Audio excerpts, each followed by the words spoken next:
salah satu di antara kebiasaan Nabi SAW ketika beliau melihat mendung yang sangat gelap, pertanda akan datang hujan, yang dilakukan oleh Rasulullah SAW, beliau selalu merasa takut kepada Allah Subhanahu Wa Taala.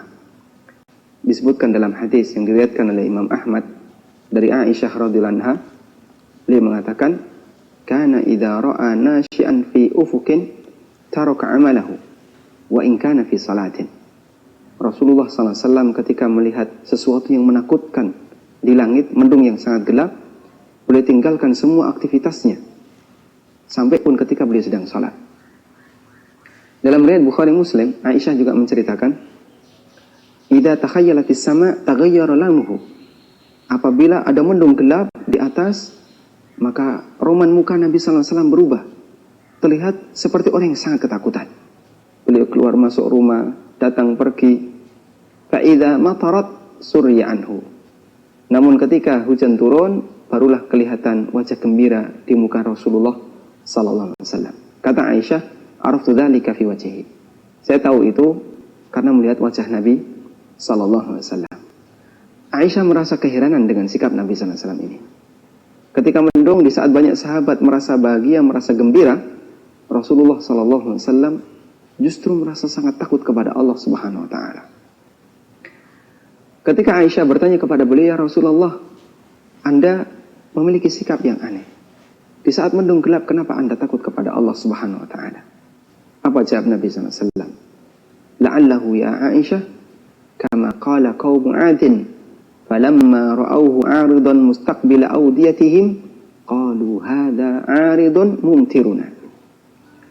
Wahai Aisyah, mungkin ini seperti yang pernah Allah ceritakan tentang kaum 'Ad. Kaum 'Ad dihukum oleh Allah Subhanahu wa taala, dibinasakan oleh Allah Subhanahu wa taala dengan Allah turunkan hujan yang sangat lebat, angin yang sangat dingin, sampai mereka semuanya mati karena kekufuran mereka. Dan muqaddimahnya, pengantarnya adalah datangnya mendung yang sangat gelap di atas mereka. Allah ceritakan, "Falamma ra'awhu 'aridan mustaqbila awdiyatihim." Ketika kaum 'Ad melihat 'aridan, awan yang sangat gelap, mustaqbila awdiyatihim, mulai datang mendekati lembah mereka, tempat tinggal mereka, qalu, mereka hanya berkomentar, "Hadza 'aridun mumtiruna." Ini adalah mendung yang sebentar lagi akan membawa hujan bagi kami. Artinya sama sekali tidak ada perasaan takut dalam diri mereka. Ini berbeda dengan kebiasaan Nabi sallallahu alaihi wasallam. Coba kita bandingkan antara kondisi orang musyrikin dengan kebiasaan Rasulullah sallallahu alaihi wasallam. Ketika Nabi sallallahu alaihi wasallam melihat suasana langit yang gelap, yang menakutkan, yang terjadi, Rasulullah sallallahu alaihi wasallam takut kepada Allah Subhanahu wa taala. Karena beliau khawatir jangan-jangan ini adalah muqaddimah azab untuk umatnya. Berbeda dengan orang musyrik. Orang musyrik melihat suasana semacam itu, sama sekali tidak ada perasaan takut kepada Allah Subhanahu wa taala. Sehingga yang terjadi, mereka hanya komentar, sebentar lagi turun hujan. Ada sesuatu yang lebih mengherankan lagi.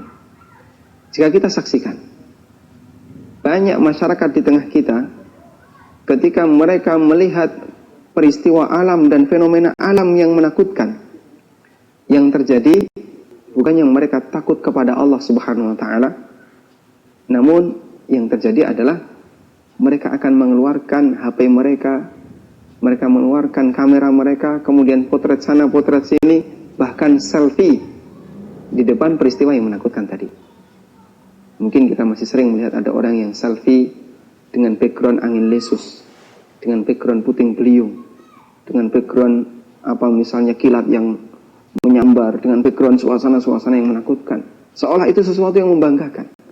Yang kita pahami, mereka tidak takut kepada Allah Subhanahu wa taala. Maka bandingkan tradisi mereka dengan tradisi orang musyrik dengan tradisi Rasulullah sallallahu alaihi wasallam. Melihat fenomena alam, Rasulullah sallallahu alaihi wasallam ingat Allah. Beliau takut kepada Allah Subhanahu wa taala.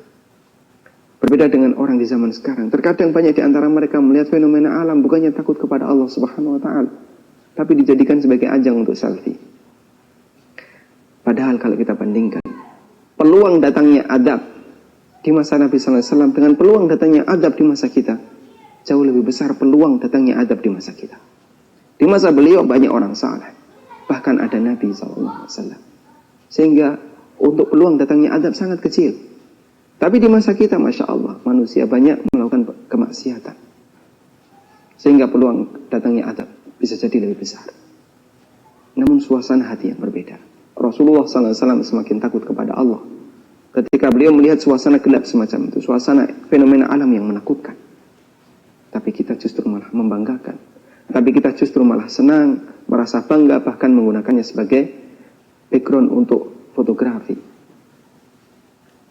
Perlu kita pahami bahwa Allah Subhanahu wa Ta'ala menurunkan berbagai macam tanda kekuasaannya. Peristiwa-peristiwa besar itu tujuan besarnya adalah agar kita takut kepadanya. Allah berfirman, "Wa ma nursilu bil ayati illa takhwifa." Tidaklah aku mengirimkan ayat-ayat tanda kekuasaanku kecuali untuk menakut-nakuti mereka. Maka tujuan besar Allah ciptakan, Allah tunjukkan kepada kita berbagai macam fenomena alam yang luar biasa adalah agar kita takut kepada penciptanya.